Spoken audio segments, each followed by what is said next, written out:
दुसऱ्या महायुद्धाच्या काळात भारतीय स्वातंत्र्य लढा व्यापक झाला होता. भारताच्या स्वातंत्र्याच्या मागणीचा जोर वाढत होता.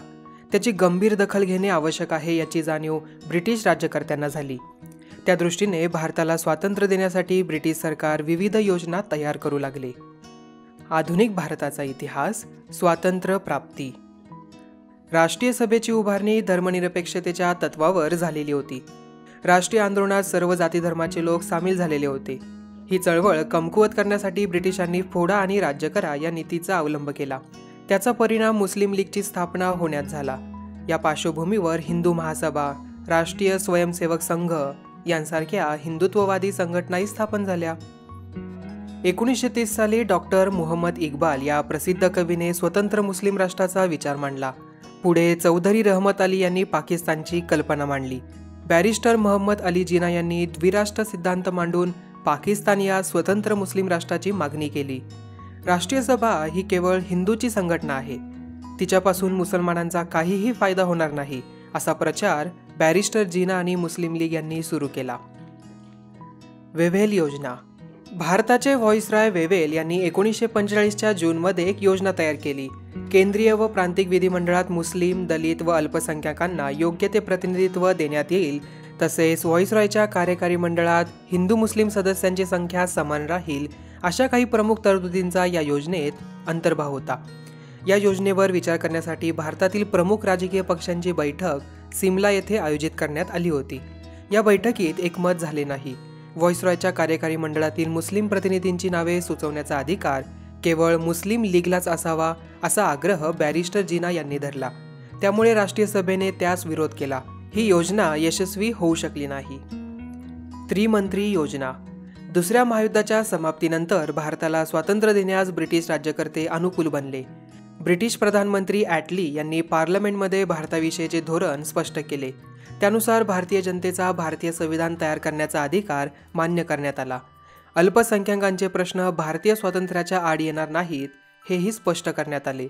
तसेच भारतीयांशी वाटाघाटी करण्यासाठी ब्रिटिश मंत्र्यांचे एक शिष्टमंडळ भारतात पाठवत असल्याचेही प्रधानमंत्र्यांनी जाहीर केले. 1946च्या मार्चमध्ये पॅथिक लॉरेन्स, स्टॅफर्ड स्क्रिप्स आणि A.V. अलेक्झांडर या ब्रिटिश मंत्र्यांचे शिष्टमंडळ भारतात आले. त्यांनी भारताच्या संदर्भातील इंग्लंडची योजना भारतीय नेत्यांसमोर मांडली. तिला त्रिमंत्री योजना असे म्हणतात. ब्रिटिशांच्या शासनाखालील प्रांत व संस्थाने यांचे मिळून भारतीय संघराज्य स्थापन केले जावे. या संघराज्याचे संविधान भारतीयांनीच तयार करावे. हे संविधान तयार होईपर्यंत भारताचा राज्यकारभार व्हॉइसरॉयच्या सल्ल्याने भारतीयांच्या हंगामी सरकारने करावा असे या योजनेचे स्वरूप होते. या योजनेतील काही तरतुदी राष्ट्रीय सभेला मान्य नव्हत्या. तसेच मुस्लिमांचे स्वतंत्र राज्य स्थापन करण्याची तरतूद या योजनेत नाही, म्हणून मुस्लिम लीगही असंतुष्ट होती. त्यामुळे त्रिमंत्री योजना पूर्णतः मान्य झाली नाही. प्रत्यक्ष कृती दिन. त्रिमंत्री योजनेनुसार संविधान सभा स्थापन करण्यासाठी झालेल्या निवडणुकीत राष्ट्रीय सभेला प्रचंड बहुमत मिळाले. संविधान सभेत सहभागी होण्यास मुस्लिम लीगने नकार दिला. भारताच्या फाळणीची जोरदार मागणी केली. पाकिस्तान निर्मितीचा प्रत्यक्ष कृती दिन 16 ऑगस्ट 1946 हा असल्याचे घोषित केले. मुस्लिम लीगच्या अनुयायांनी हिंसक मार्गाचा अवलंब केला. देशभर हिंदू मुस्लिम दंगली उसळल्या. बंगाल प्रांतातील नोआखाली या भागात भीषण कत्तली झाल्या. हा हिंसाचार थांबवण्यासाठी गांधीजी आपल्या प्राणाची पर्वा न करता तेथे गेले. तेथे शांतता प्रस्थापित करण्यासाठी त्यांनी प्रयत्नांची पराकाष्ठा केली. हंगामी सरकारची स्थापना. अशा अराजकाच्या परिस्थितीत गव्हर्नर जनरल वेव्हेल यांनी भारतीय प्रतिनिधींचे हंगामी सरकार स्थापन केले. पंडित जवाहरलाल नेहरूंच्या नेतृत्वाखाली मंत्रिमंडळाने राज्यकारभाराची सूत्रे हाती घेतली. सुरुवातीला मुस्लिम लीगने हंगामी सरकारमध्ये सहभाग घेण्यास नकार दिला. नंतर तो निर्णय बदलून मुस्लिम लीगचे सदस्य हंगामी सरकारमध्ये सहभागी झाले. मुस्लिम लीगच्या अडवणुकीच्या धोरणामुळे हंगामी सरकारचा कारभार सुरळीत चालू शकला नाही. भारतावरील आपला ताबा इंग्लंड 1948च्या जूनपूर्वी सोडून देईल अशी घोषणा ब्रिटिश प्रधानमंत्री ॲटली यांनी इंग्लंडच्या पार्लमेंटमध्ये केली. भारताच्या राज्यकारभाराची सूत्रे भारतीयांच्या हाती लवकर सोपवण्यासाठी भारताचे नवे गव्हर्नर जनरल म्हणून माउंटबॅटन यांची नेमणूक केल्याचेही त्यांनी घोषित केले. माउंटबॅटन योजना. भारताची फाळणी अटल झाल्यामुळे माउंटबॅटन यांनी फाळणीचा निर्णय घेतला. त्यानुसार भारतातील प्रमुख नेत्यांशी चर्चा केली. त्यानंतर भारताची फाळणी करून भारत व पाकिस्तान या दोन स्वतंत्र राष्ट्रांच्या निर्मितीची योजना त्यांनी तयार केली. राष्ट्रीय सभेच्या फाळणीला विरोध होता. देशाचे ऐक्य हा तर राष्ट्रीय सभेच्या भूमिकेचा मूळ आधार होता. परंतु मुस्लिम लीगने पाकिस्तानच्या निर्मितीचा अट्टहास धरला. त्यामुळे फाळणीशिवाय दुसरा पर्याय उरला नव्हता. राष्ट्रीय सभेने अत्यंत नाईलाजाने फाळणीच्या निर्णयाला मान्यता दिली.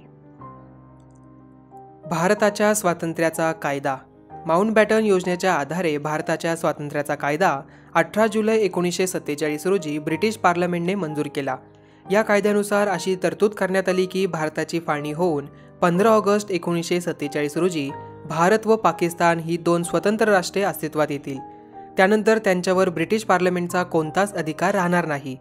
संस्थानांवरील ब्रिटिशांचे सार्वभौमत्व संपुष्टात येईल. त्यांना भारत अथवा पाकिस्तानात सामील होता येईल किंवा त्यांना स्वतंत्र राहता येईल.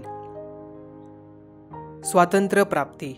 भारतीय स्वातंत्र्याच्या कायद्यानुसार भारताला स्वातंत्र्य मिळाले. 14 ऑगस्ट 1947च्या मध्यरात्री दिल्ली येथे संसद भवनाच्या सभागृहात भारताच्या संविधान सभेची बैठक सुरू होती. मध्यरात्री 12चे ठोके पडले आणि भारताचे पारतंत्र्य संपले. भारत स्वतंत्र झाला. ब्रिटिशांचा युनियन जॅक खाली उतरवण्यात आला. त्याच्या जागी भारताचा तिरंगी ध्वज फडकवण्यात आला.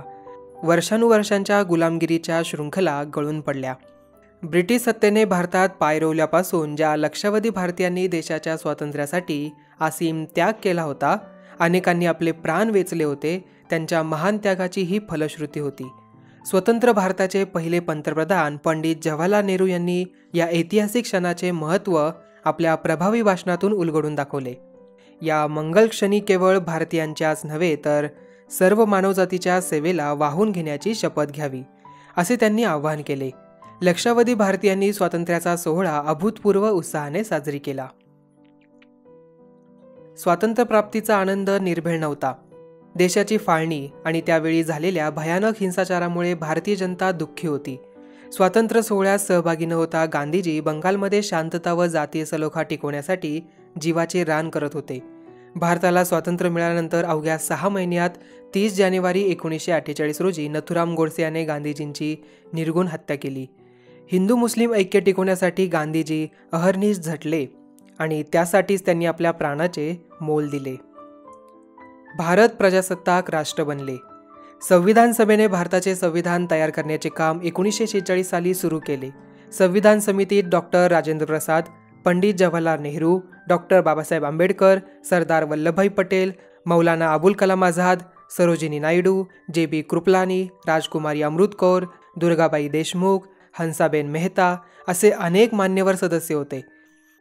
संविधानाचा मसुदा तयार करण्यासाठी या सभेने डॉक्टर बाबासाहेब आंबेडकर यांच्या अध्यक्षतेखाली मसुदा समिती नियुक्ती केली. स्वतंत्र भारताचे संविधान 26 जानेवारी 1950 रोजी अंमलात आले. डॉक्टर बाबासाहेब आंबेडकर हे भारतीय संविधानाचे शिल्पकार आहेत. ब्रिटिश साम्राज्यवादाविरुद्ध लढताना स्वातंत्र्य, समता, बंधुता व लोकशाही या मूल्यांवरील निष्ठा भारतीयांनी उराशी बाळगल्या होत्या. या मूल्यांच्या पायावरच आपल्या संविधानाची उभारणी झाली आहे.